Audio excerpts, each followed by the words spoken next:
nesse detalhamento que a gente trouxe, a gente vê aí o crescimento nos últimos anos, né? Na última década, e ver quais são realmente os principais motivos, como eu trouxe aqui no início, que são problemas com a família, né? A gente tem aí problemas com família e companheiros, hoje é responsável por 47,30% das pessoas que estão na rua. Na sequência, o desemprego, com 40,5%. E o uso de drogas. O uso de drogas também 30,4% das pessoas que estão na rua são usuários de droga. Então, só para retornar aqui, desempregados, a gente tem 40% dessa população e 30% elas estão nas drogas, né, no caminho das drogas, tá? A perda de moradia aparece em quarto lugar, com 26,1% das menções. Ameaça e violência foi citado por 4,8% das pessoas e a distância do local de trabalho por 4,2% dessas pessoas. Por fim, tratamento de saúde aparece com 3,10%. Preferência opção própria é 2,9%. Dessa população de rua são os principais motivos para elas estarem ali na rua, né? Mas o que mais chama atenção ali, eu vou pedir para a Mari colocar de novo a tela, só para a gente poder seguir aqui, Mari. Você vê que 47%, quase metade da população de rua está nas ruas justamente pelo que você estava falando, delegado, por problemas com familiares ou companheiros, né? Depressão, né? Depressão, exatamente. Doutora, é um problema emocional? É mental, emocional? Tem esse viés, você que trabalhou tanto tempo com essa questão de política social? Acho que nos dados a gente já observa, né, que tem um elemento aí, um componente, o componente da saúde ele aparece um pouco mais embaixo, né, mas tem um componente aí de quebra de vínculo, né, que na assistência social, inclusive quando a gente divide a atenção básica, a atenção especial é quando tem aí uma quebra de vínculo e por isso tem um encaminhamento específico, interdisciplinar, né, dentro do contexto de atendimento aí da política de assistência. Mas a gente tem, assim, né, acho que dá para ver também que a gente tem origens ou razões que são bastante distintas. E muitas vezes a gente pensa em soluções muito únicas, né, como se a gente apontasse para um único caminho para resolver problemas e de origens muito distintas, né. Então, quando a gente estava aqui em São Paulo, a gente fez os primeiros acolhimentos de família. Então, também quando a gente veio, tinha uma constatação de que os acolhimentos eram ou homens sozinhos ou mulheres com filhos até 12 anos. Te pergunto, se o seu filho faz 13 anos e você está em situação de rua, você vai para acolhimento ou você fica na rua?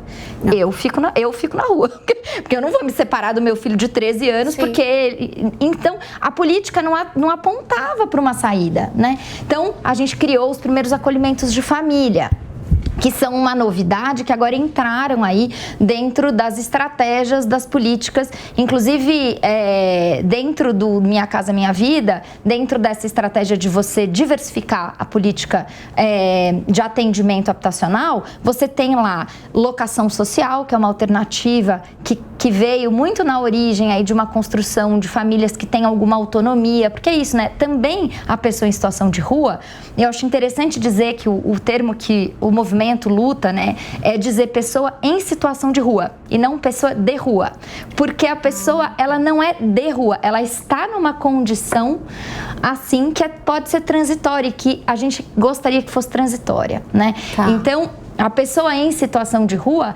ela poderia ter acesso a, por exemplo, aluguéis mais baratos, porque não necessariamente são pessoas sem renda.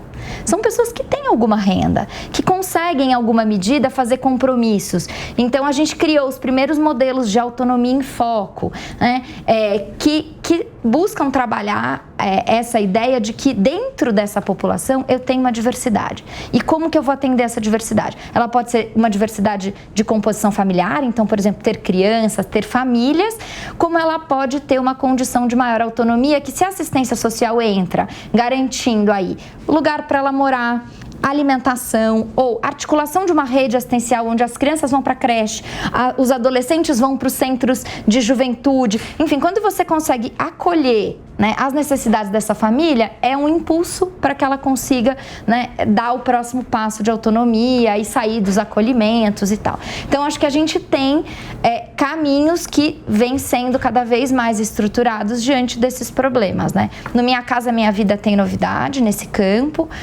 e a gente teve agora as políticas sendo mais estruturadas, a Política Nacional de População em Situação de Rua, os novos decretos que saíram aí essa semana. Sim, né? Que nós vamos até falar sobre eles. Então, a gente está num contexto de buscar olhar para esse problema de forma um pouco mais complexa, ou com a complexidade que ele demanda. Tá, mas o que eu tenho percebido nos dois momentos da sua fala é que você pontuou muito claramente que não existe um único caminho a ser perseguido para a gente resolver essa questão da população em situação de rua.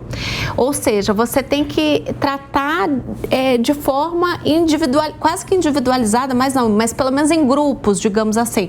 Você tem ali as pessoas que têm filhos, que obviamente você tem que se preocupar com a questão de escola, né, de educação para essas crianças, inclusão nas escolas, vacinação, né, porque são crianças que precisam ter o rigor aí da vacinação, a própria questão de moradia mesmo, né, você tem aqueles que vêm sozinhos, estão desempregados, você tem aqueles que estão na droga ou no alcoolismo e vão precisar de assistência. Então, você tem que criar políticas olhando para esses grupos diferentes. É isso que você está relatando e que a gente, eu vou ser bem sincera, a gente às vezes, olhando de fora, a gente não consegue ter um olhar tão apurado. A gente acha que o simples fato de dar moradia já seria o suficiente, mas não, você tem que incluir essas pessoas na sociedade, né? Você tem que restabelecer o vínculo delas com a sociedade, é isso, né? Exato, e quando você está, por exemplo, dá um exemplo de uma situação muito extrema na Cracolândia.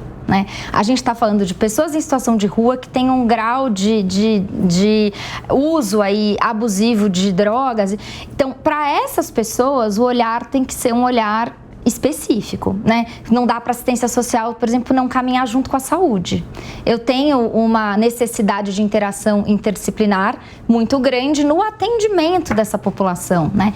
Mas vamos lembrar como que o programa de braços abertos, por exemplo, que ofereceu pela primeira vez uma estratégia de redução de danos, né? E não de combate violento aí ao uso, né? No programa você não precisava parar de usar. Como que a sociedade paulistana respondeu a isso? Né? A gente viu como foi nas eleições, enfim, como esse assunto ele foi capturado por uma ideia de que, não, eu tenho que fazer internação compulsória. Se eu não fizer internação compulsória, eu não resolvo. Alguém aqui tem familiares ou que tenham problemas, por exemplo, com essa situação, que sabe de drogas? Sim, eu já tive na minha família. É muito difícil a pessoa, mesmo que ela tenha uma estruturação familiar, de recursos, quando ela retorna desses lugares, ela não retornar. Porque o vício é muito difícil. Mas nos casos das drogas, eu sou favorável à internação compulsória. Completamente. Como única saída? É uma das saídas. Uma das. Essas pessoas que estão na Cracolândia, eles não têm a mínima condição de convívio em sociedade. Quando eu trabalhava no Garra, eu passava com uma viatura, 4 homens com fuzil para fora, eles iam limpar o vidro da viatura. Eles colocavam a cabeça dentro da viatura para pedir dinheiro. Quando você dava uma sirenada, aí eles saíam correndo. O estado deles de loucura e de fora de realidade é tamanha que eles não têm a mínima condição. E conversando com ex-usuários, posso até usar o exemplo de um amigo meu, o Fábio, ele escreveu um livro, chama Fábio Louco de Pedra. Ele ficou 25 anos na dependência. Viveu nas ruas, morou na Cracolândia e ele falou, até para a família é um alívio quando você interna essa pessoa. A pessoa não tem condição de ficar. Tem que ter uma desintoxicação, tem que ter um tratamento médico. E se não for à força, eles não vão. Porque eles são tão fissurados naquela droga. Uma pedra de crack, ela vai, depois de fumada, vai durar 1 minuto no máximo de efeito. Então, alguns usuários, segundo esse meu amigo que escreveu um livro, ele tem que fumar, às vezes, 100 pedras de crack, como ele fumou. Por dia? Por dia. por dia. E aí, custa R$10 cada pedra, em média. Ele tem que comprar 100 pedras. Da onde vem esse dinheiro? Do roubo, aí já é caso de polícia. Do furto, aí já é caso de polícia. Do tráfico, aí já é caso de polícia.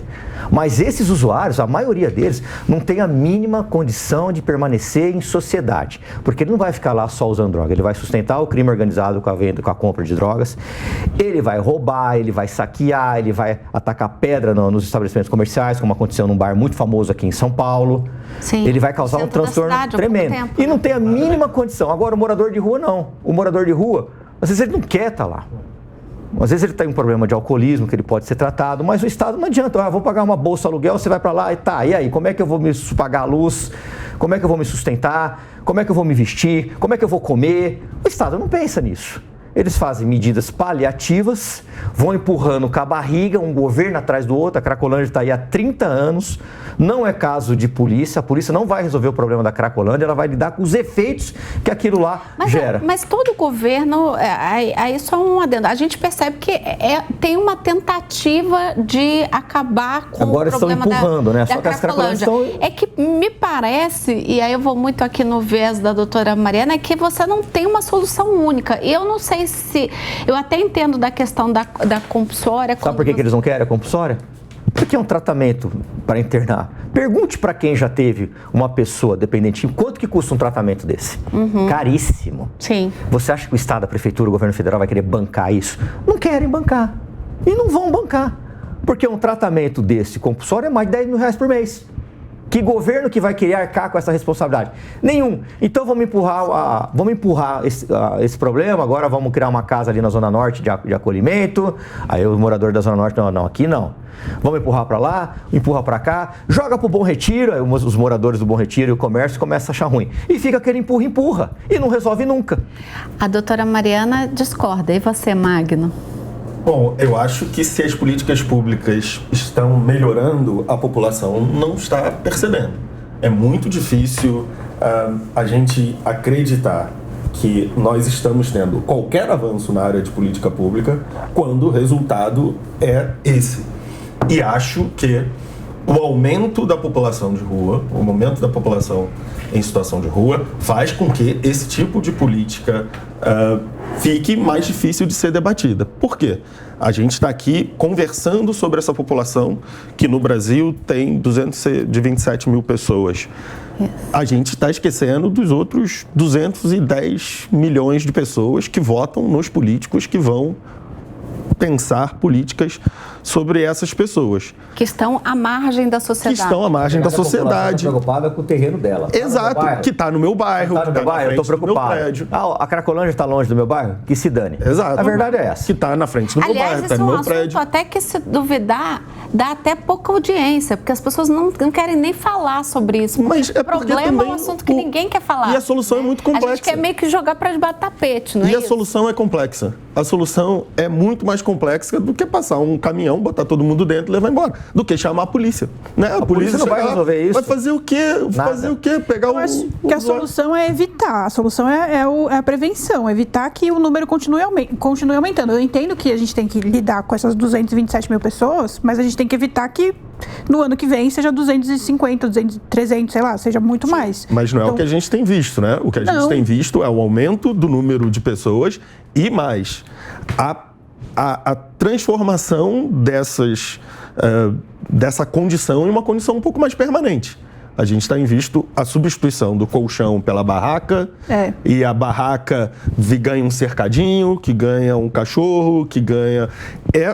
Para a pessoa, para os outros milhões que veem essas 227 mil pessoas na rua, a percepção das políticas públicas é muito ruim. Porque eu via na minha porta 2 pessoas dormindo lá. Depois eu vejo 5, depois eu vejo 10. Depois essas pessoas têm uma barraca, aí a barraca aparece nas avenidas principais, começam a incomodar as pessoas. E aí a demanda por políticas mais fortes aumenta. A demanda por políticas mais higienistas que resolvam o problema numa pancada só fica maior. A gente...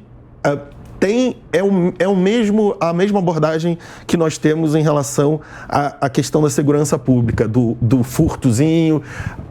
as coisas vão passando, as pessoas, o eleitor vai ficando cada vez mais ameaçado e aí a demanda por políticas mais fortes cresce.